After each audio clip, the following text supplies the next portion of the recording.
High বন্ধুরা, তোমরা কে কেমন আছো? আমি ভালো আছি। আমি আমার দিদির বাড়ি এসেছি। এই দেখুন আমি কি গাছের বাড়িতে বসে আছি। এই দেখুন, এটা কি বলুন তো? এই যে রাঁধুনির গাছ, রাঁধুনি যেটা 5 ফোড়নের মধ্যে দেওয়া হয়, এমনিও রাঁধুনি ফোড়ন দেওয়া হয়, তার গাছ এগুলো দেখুন। একদম ফুল ফুটে আছে পুরো বাগানটা, অনেক বড় বাগান দিয়েছে। তাই আমাকে গন্ধটা খুব ভালো লাগে, খুব ভালো লাগে গন্ধটা। তাই ভাবলাম বন্ধুদের একটু দেখাই, আমি তার বাগানের মধ্যে বসে আছি।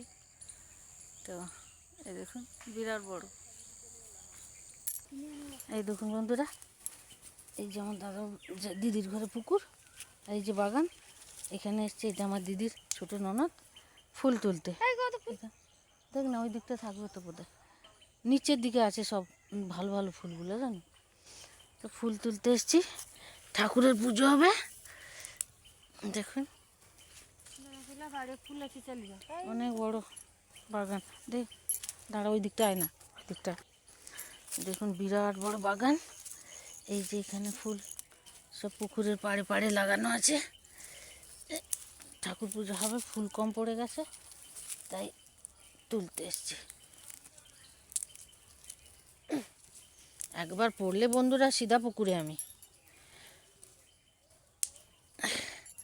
দেখা যাচ্ছে বন্ধুরা ফুল গাছ।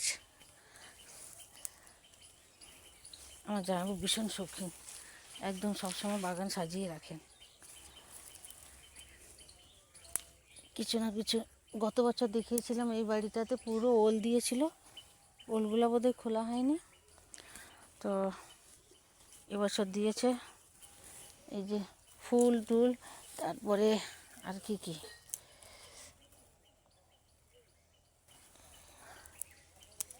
আর ওই দিকটায় কি দিয়েছে পরে দেখাবো বন্ধুরা।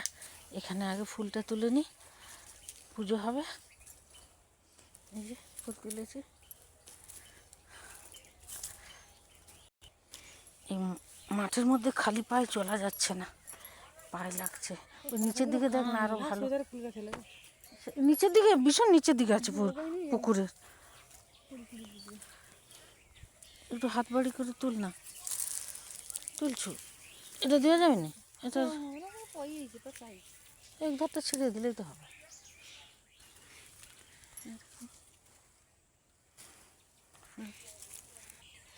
এই দেখুন বন্ধুরা, এতটা ফুল পেয়েছি আমরা দুজনে মিলে।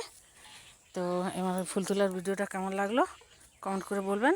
বাই বাই, টাটা, আবার দেখা হবে কোনো নতুন ভিডিওতে।